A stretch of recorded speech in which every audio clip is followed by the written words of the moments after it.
All right, so we are going to start off this last unit with feeding omnivores and carnivores. So a little bit more about omnivore and carnivore nutrition and kind of what are some special dietary requirements for each of those guys and things like that. So as far as omnivores and carnivores go, we do have some special categories kind of within the larger category of omnivore and carnivore. So we'll talk about some of those special guys, and like I said, some of those special nutrient requirements, or even just some general nutrient requirements as well. And then we'll talk a little bit about some examples in each category. So specifically, we'll talk a little bit more about swine and primate nutrition as kind of our some just examples of classic omnivores, and then dogs and cats and what are the differences between those two carnivores. Why are they different? What are some different requirements for those guys as examples in our carnivore class? So that's what we'll talk about today.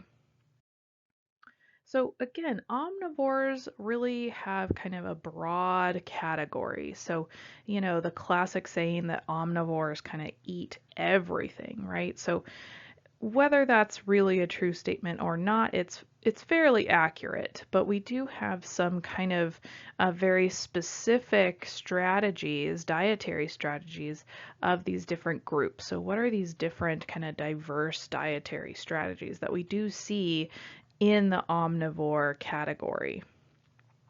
So frugivores are very specific because they really only eat fruit or fruit-like vegetables. Sometimes you see roots and shoots, some nuts and seeds, but in general, frugivores are strictly fruit eaters. So some examples of these guys would be some birds like cockatiels or macaws, also some primates as well, such as some orangutans. So we do see, and of course the fruit bat too, we see that as well.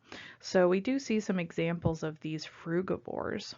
And then also we do have granivores. So these guys mostly just eat seeds. So many rodents fall in this category as well as a lot of birds. And then we do see a specific category of nectivore. So these guys are ones that just get their nutrients from nectar of flowering plants. So some insects in this category, hummingbirds, butterflies, bees, these guys are the ones you see pollinating, a lot of pollinators, right? So these guys are getting the nectar while they spread the pollen around for the plants. So it's a good relationship between plant and animal. And then our last kind of diverse category would be a gummivore. So these guys, a lot of primates are in this category. They primarily eat gums and tree sap.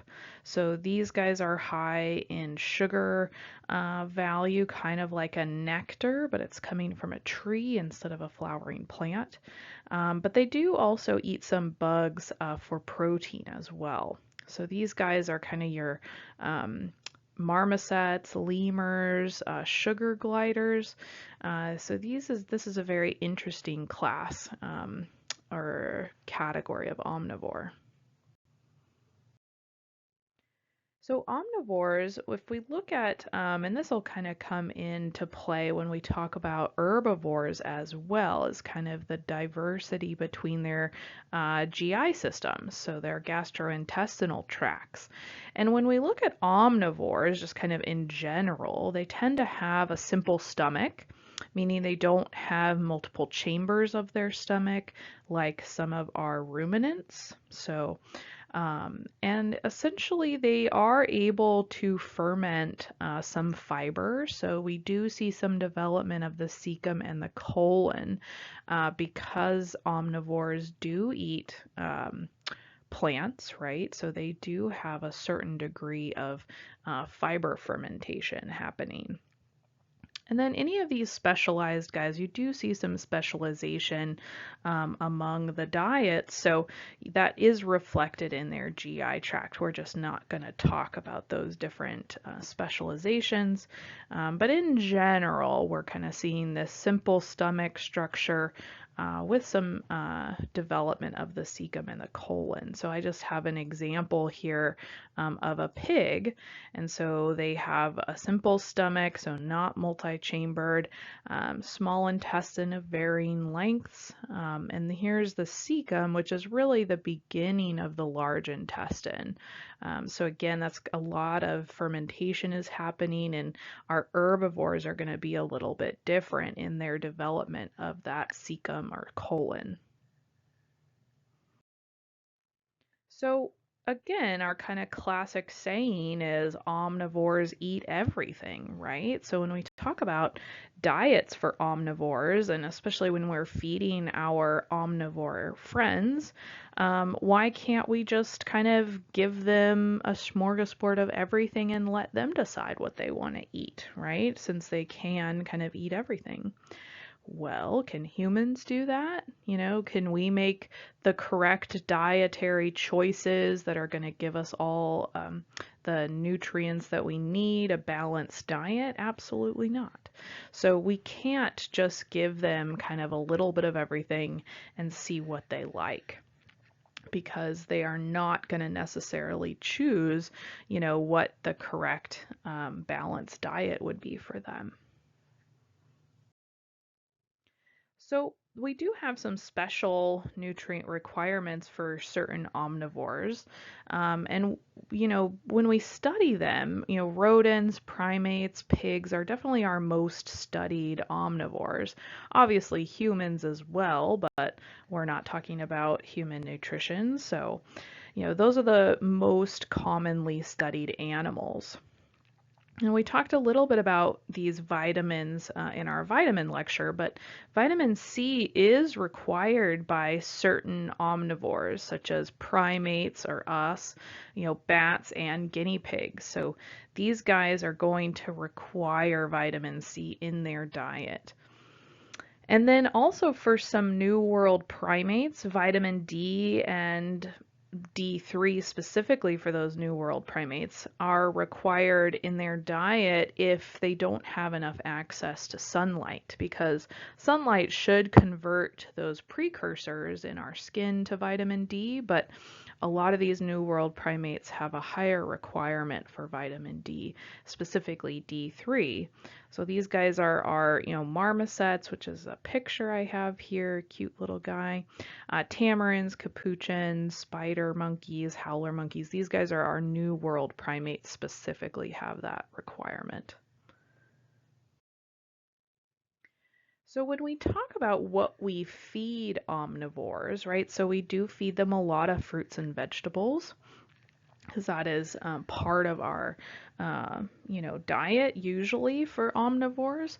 But there is a big thing we have to consider, because we're feeding domesticated fruits and vegetables. So these things are very different from the wild fruits and vegetables. So when we feed these domestic fruits very specifically, we definitely see a higher water content and a higher simple carbohydrate. So that's our sugars, right? So we see a lot higher water content and sugar content, and a lot lower in fiber and protein, calcium, all those good things that we really are looking for. So a lot of times we want to kind of steer clear of a lot of these fruits. Maybe not so much the leafy vegetables, right? So we want to kind of steer clear of some of these domesticated fruits. And I just have an interesting picture here on the right to show you kind of some wild, fruits and vegetables that we used to see and how they've changed over the domestication, right? So, it is the world we live in. Also, when we look at our seeds and nuts, they have they're a good source of fat, but they don't have very many vitamins in them. So even though they taste very good, they're very palatable, we have to watch out that we may not be getting a balanced nutrition with the seeds and nuts. They may need a vitamin supplement as well. So really, when we're talking about omnivores, nutritional balance is really the key. We sometimes want to make the items diverse. We want to give them a lot of different foods, but we want to make sure that that doesn't disrupt or undermine really the balance of the diet because the nutrients are what are important, right? So animals don't require a specific food. They really just require the nutrients that are coming from the food that they eat. So that's something to keep in mind. Um, and, don't pay attention to all the percents over here, but, we talk about this in human food as well. It's not really necessarily what it is, but how much protein and carbohydrates and fats we're getting from those foods specifically.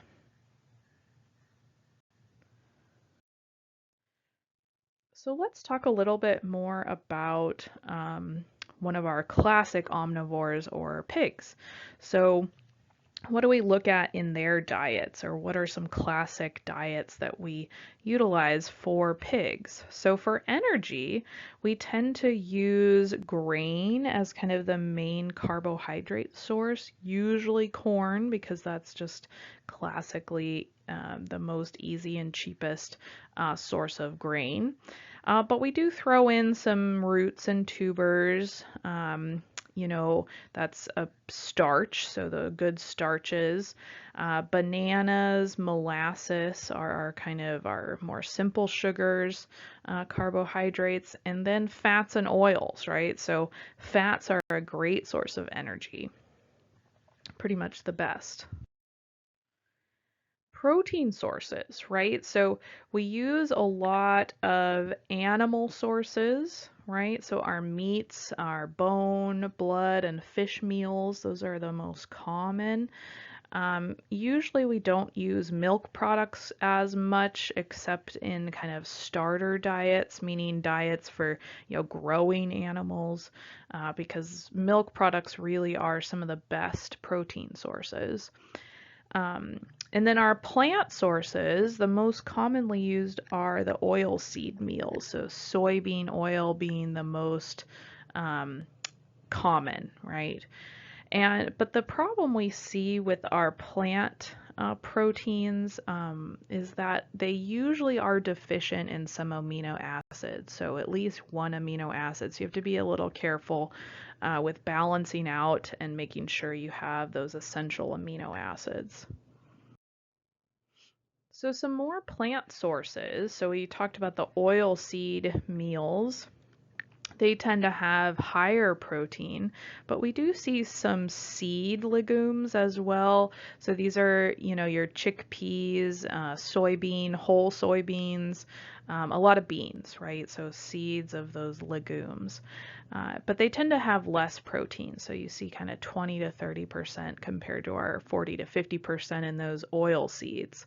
So not as great as a protein source.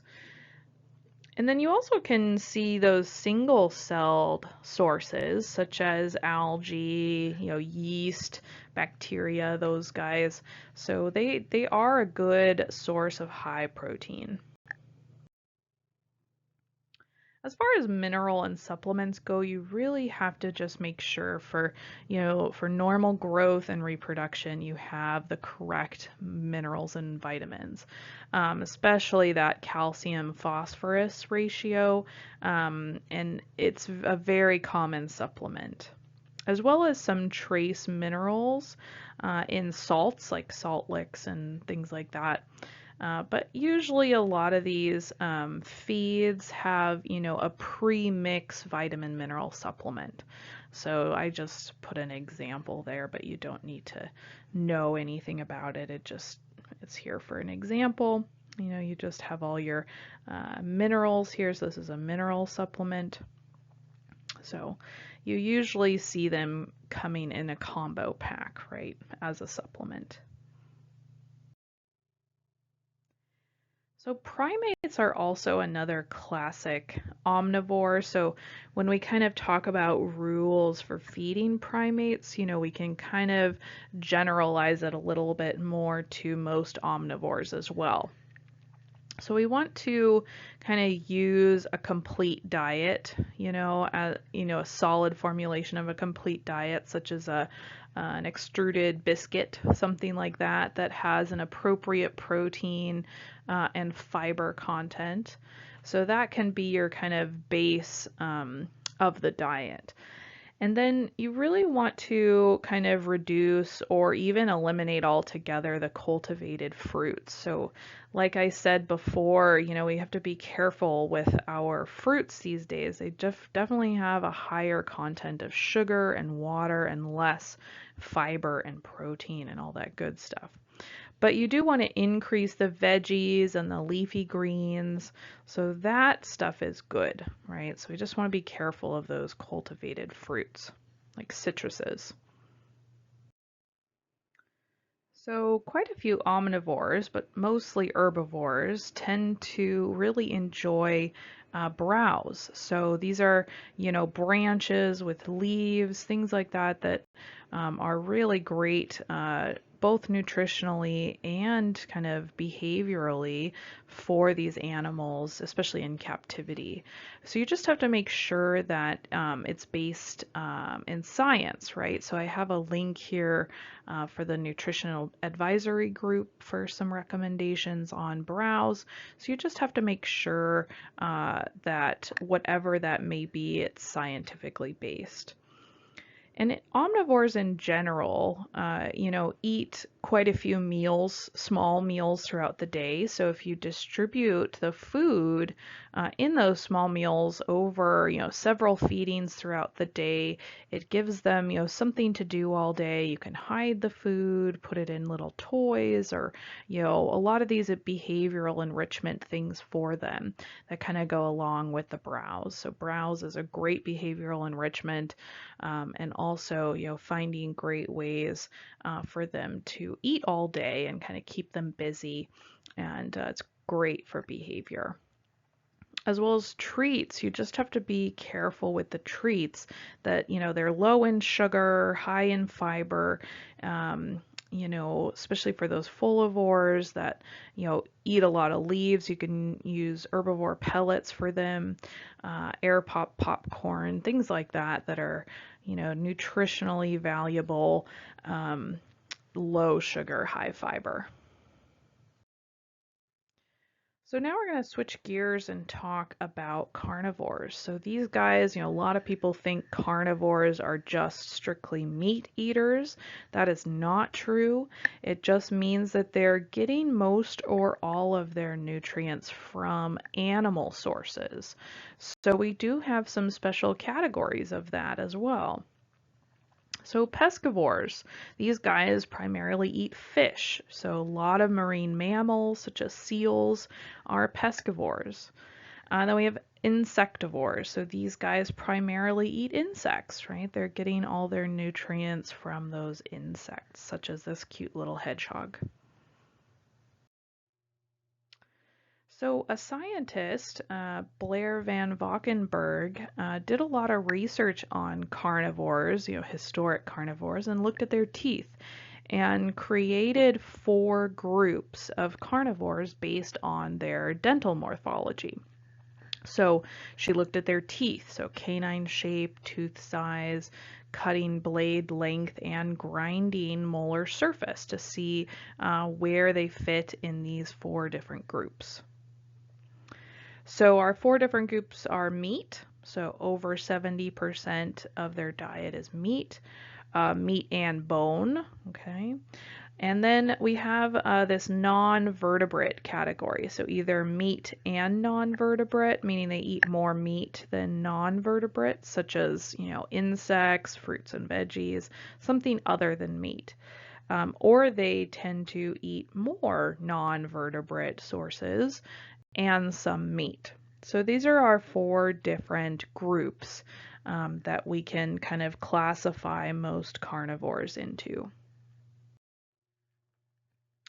So when we look at carnivores, and this is kind of a topic of discussion because, a lot of people argue, okay, is something more of an omnivore or a carnivore, especially when we look at these facultative carnivores, meaning that they prefer to eat an animal source, but they can survive on non-animal food, versus strict carnivores or obligate carnivores means that they have to survive on animal food. They can't survive without animal food. So when we look at cats, they're strict carnivores or obligate carnivores, meaning they can eat only animal food. Versus our dogs, which a lot of people argue are omnivores, are actually facultative carnivores. So they prefer the animal food, but they can survive on non-animal food. So I really liked this kind of sliding scale because it shows that, it's not quite so black and white. We have these facultative carnivores that are kind of, in a gray zone between an omnivore and a carnivore. So they tend to prefer meat, but they can survive without it. Whereas our obligate carnivores must survive on animal food. And then that goes for the opposite end as well, our herbivores. So, we have obligate herbivores or strict herbivores, meaning they must survive on plants. And then our facultative herbivores, which, can also be kind of considered omnivores, prefer vegetation or plant sources, but they can eat animal food as well. So again, I really like this sliding scale of herbivores to omnivores to carnivores. So let's talk about cats first. Cats are our obligate or strict carnivores, and they do have very special dietary requirements being strict carnivores. So you could kind of talk about, all strict carnivores here as well, but cats are just a really good example of strict carnivores.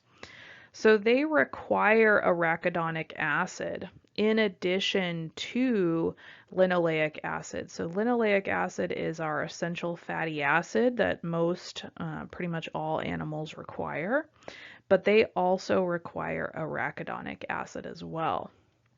So these are our fatty acids, and so we really find them in our animal sources. They also require vitamin A. So a lot of animals can produce vitamin A if they get the precursor from veggies, right? Our carotens. So if you have a keratin, that's a precursor to our vitamin A. Whereas they don't. They require that vitamin A because they're not eating the vegetables with the precursor to vitamin A. They also require more essential amino acids than most other animals, including taurine. So taurine very specifically is required by carnivores, specifically cats too. And because they don't conserve their nitrogen, they require a higher amount of protein or these amino acids, which are make up the protein. So they require a nitrogen source very consistently. So carnivores are also fairly intolerant to carbohydrates, meaning they don't metabolize carbohydrates as well as other animals, so they get their energy sources from fat and protein. And so what happens is they can make their own glucose. from the fat and the protein. So they really don't require carbohydrates. And when they do get glucose, they have a poor conversion of glucose to glycogen, meaning they can't store their glucose, the short-term storage of glucose, as glycogen in their liver, like most animals do. Um, so they only can really convert it to fat. So they're very prone to obesity if they have a high glucose or high carbohydrate diet. They also get diarrhea when they have high carbohydrates in their diet. Cats and kind of carnivores, but cats really specifically are very sensitive to plant toxins. There's a lot of plants out there that are very specifically toxic to cats. You know, you hear a lot about lilies and things like that that are very toxic to cats. Um, I love this little picture of this cat eating grass. So, you know, cats do tend to eat some green foods, but it's not really consistently part of their diet. So when we do see taurine deficiency in cats, we did talk about this in our protein lecture and those amino acids. So they do require taurine, and it causes retinal degeneration. And that's our picture on the left side. Um, we can see the retina in the back here. Okay, that's the optic disc. And we see some vessels coming out here, and we do see this degeneration of the retina here. So they can go blind. So if the retinal degeneration is bad enough, then they can go blind. As well as cardiomyopathy, more specifically dilated cardiomyopathy, and that just means heart enlargement. And it's very common in cats with taurine deficiency, but we have started to see it in dogs as well, just depending on the diet. And we'll talk a little bit more about that when we talk about dogs. So what about big cats? So, you know, you guys are, you know, working with a lot of exotic animals and a lot of big cats. So when we talk about big cats, you know, if they have a properly formulated commercial diet, they really don't need any supplements. There really isn't anything else that they need. But a lot of people feed, you know, meat mixes with bones. If you feed muscle meat specifically, it is nutrient deficient, so you must supplement with vitamins and minerals. So that's why a lot of the times, you know, you give whole prey items because there you get your, you know, vitamins and minerals in the whole prey.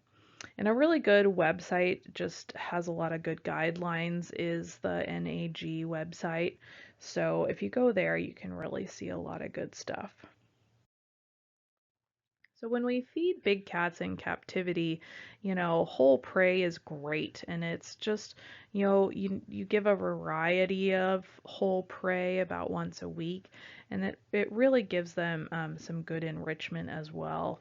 Um, Also, a big thing for big cats is fasting. So, you know, at 1 or more days a week, you can do fasting with them, but just offer them, you know, a bone or rawhide as a good behavioral enrichment, and also it's good for their teeth too, you know. So, and I just love this picture of the little cat with the mouse, you know. They're just all big cats at heart. So we do see some poor diets with big cats, especially if you're just feeding meats without supplements. Things like that, such as chicken necks, are usually not a great source. They have a very poor nutritional value. They have enough minerals with the bones in there, but it just in general is not a great diet as, just the only source of food. So that's why some of those commercial diets are best because we know that they're, formulated correctly and are balanced. So, what do we see with these poor diets, some of these clinical signs? We talked a lot about hair coat, especially with vitamin deficiencies and mineral deficiencies. So, they usually have a roughened hair coat. They're emaciated, they're thin, and that's kind of just general poor nutrition. Lack of energy, same thing, just kind of general poor nutrition.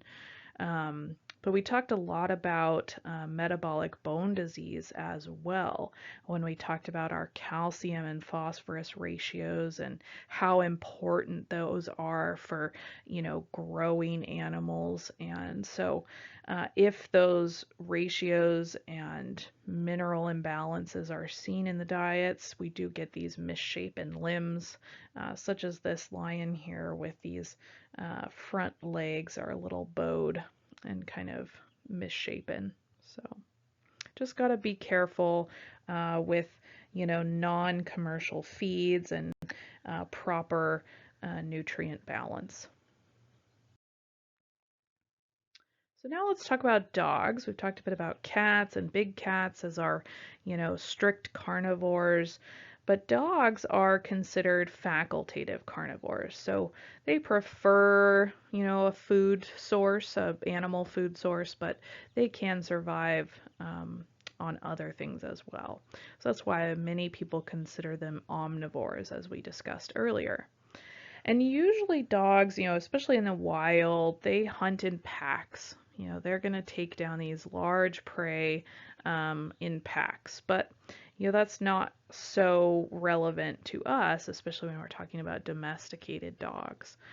So I know most of you who have dogs are like, feeding them 10 to 13 meals a day? That would be ridiculous. So, ad lib feeding, yeah, maybe you're feeding them small meals throughout the day. But really, when we're talking about idle adult dogs that aren't working dogs, that don't do anything, they really only require one meal per day, let's be honest. Um, Dogs tend to prefer canned food. I mean, so do cats, but dry food is often better for tooth health. It's often less expensive, so we do see a lot of dry food diets out there. And it's sprayed with all of those, fats and nutrients to try to help with the palatability as well. So, what are some dietary requirements for dogs? For proteins, right? We need those essential amino acids, very specifically arginine and taurine, if they don't have enough precursor available. So, this is where we've gotten in trouble lately with dogs because, normally we don't see taurine deficiency in dogs, but some of these diets, these grain-free diets, specifically this lamb and whole rice bran diets, they result in a low taurine level, especially in large breed dogs such as Newfoundlands. So this is a cute picture. I love Newfoundlands. They're so adorable. So, we definitely see it nowadays. Taurine deficiency, the dilated cardiomyopathy like we do in cats. So we just have to be careful with our essential amino acids with our dog diets. So they do require the essential fatty acids as well, our omega fatty acid. We talked about linoleic acid before, and fat really helps with palatability. They prefer to eat meat and fat if they had a choice. Yes, I love this picture. The dog drooling over the chicken. So dogs do require glucose if they don't have enough gluconeogenic precursors. So they can undergo gluconeogenesis, where they produce glucose from other sources, such as amino acids.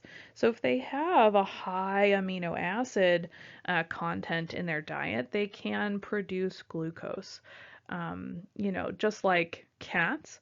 But in general, they require kind of a dietary fiber for normal stool formation. So that is important for these guys, which is a lot more like an omnivore. They also require, a correct ratio of our minerals, so our calcium phosphorus ratio for our growing animals, just like we've talked about with all of our other, um, omnivores as well and carnivores. And again, vitamins, for dogs, they're eating their veggies, so they are getting those, the keratins, the carotenoids from their veggies, so they can make vitamin A, unlike cats that just don't get those precursors in the veggies. So in general, they get these pre-made mixtures of vitamins and minerals in the diets. So we do have to kind of be aware of homemade diets. I know that a lot of people out there prefer homemade diets, and there's a lot of arguments for homemade diets. But if you look at it, there are some concerns and things that people have to be wary of with homemade diets, specifically raw food diets. So when you talk about raw meat, there's a lot of bacterial concerns and zoonotic bacteria. That means that not only is it a risk for the animal, but also for the human that's preparing the diet as well. So, you see salmonella and campylobacter in raw, especially raw poultry. So you just have to be very wary of that. Um, and commonly, there is an improper vitamin and mineral content. A lot of people assume that dogs eat exactly what humans do, and that's not necessarily correct. So we do see a lot of nutrient deficiencies in these diets that they're just not balanced correctly.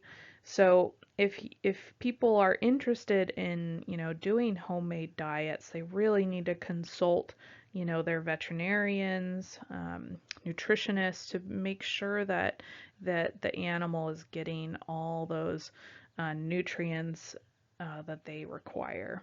And I've put a link here as well for a fairly good article on PetMD about, homemade diets. So if you're interested. So next time we'll kind of focus on herbivores, a little bit of reptile and avian nutrition, but mostly we're going to focus on herbivores next week. So until next time, stay safe and healthy.